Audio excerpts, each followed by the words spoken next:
E agora é hora de falar de eleições.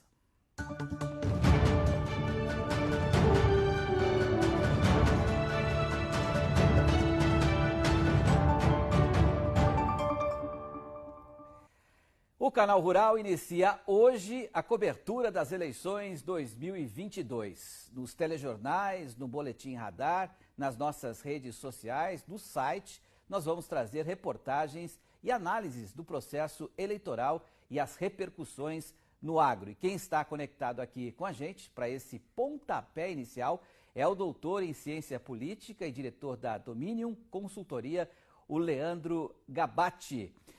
Leandro, primeiro, obrigado pela sua participação aqui. Eu sei que foi meio em cima da hora, mas é importante a sua participação para avaliar, primeiro, independentemente de quem seja o presidente para a próxima gestão, né?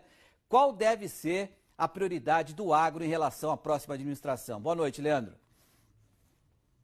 Boa noite a todos, um prazer participar aqui do jornal.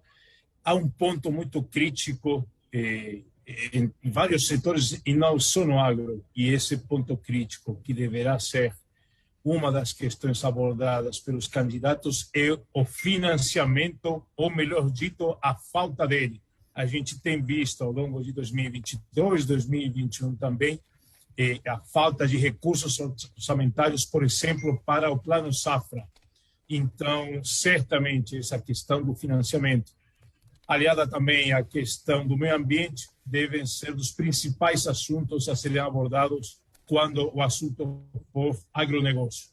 Esse é um tema importante que você fala, né? A questão do meio ambiente e, por outro lado, a necessidade de produzir mais alimentos e abastecer a população mundial, inclusive um pedido da própria ONU, né? Como conciliar esses dois pontos? Então, o Brasil vem sendo muito eficiente ao longo das últimas décadas, aumentando a produção no mesmo espaço de terra, né? Agora, é engraçado que, geralmente, a opinião pública, né, a sociedade, tem que o agronegócio é inimigo das questões ambientais, nada mais errado, né?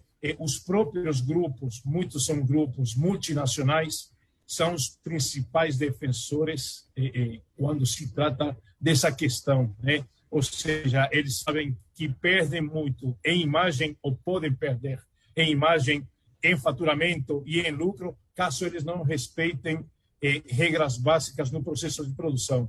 Então, esse será outro ponto polêmico, certamente abordado na campanha, e esperemos que os candidatos consigam ter essa percepção de que o agro não é um inimigo, mas é um aliado na preservação ambiental. O agro é responsável por mais de 25% do PIB brasileiro, responsável pela balança comercial brasileira positiva, e mesmo assim há um setor querendo incluí-lo na reforma tributária de uma maneira até um pouco mais perversa. Como é que o senhor encara essa situação em relação ao próximo mandatário? Então, geralmente, quando um setor da economia vai muito bem, como a gente sabe, é o agronegócio, sempre esse desempenho positivo acaba chamando a atenção de alguns políticos. Este caso aqui não foge à regra, né? Há um faturamento sempre recorde de produção, de safra, de exportação, um saldo muito positivo para a balança comercial brasileira. Então, esse será um tema também sensível, né, na hora de discutir e de apresentar propostas de reforma tributária. Agora, o ponto, eu entendo que o setor deverá defender diante de todos os candidatos é não mexer na galinha dos ovos de ouro, né? Quanto menos o Estado atrapalhar, quanto menos o Estado interferir, né? É bom para o Brasil, porque justamente o agro hoje contribui com uma arrecadação importante, contribui ao nosso saldo positivo, né, na balança comercial. Então, será importante que os principais atores, os líderes do setor, argumentem nessa linha diante dos diferentes candidatos. Perfeito. Eu quero agradecer ao Leandro Gabatti, que é da Dominium Consultoria. Obrigado, viu, Leandro, pela sua participação. Espero tê-lo aqui outras oportunidades. Boa noite. Será um prazer. Boa noite. Prazer é nosso.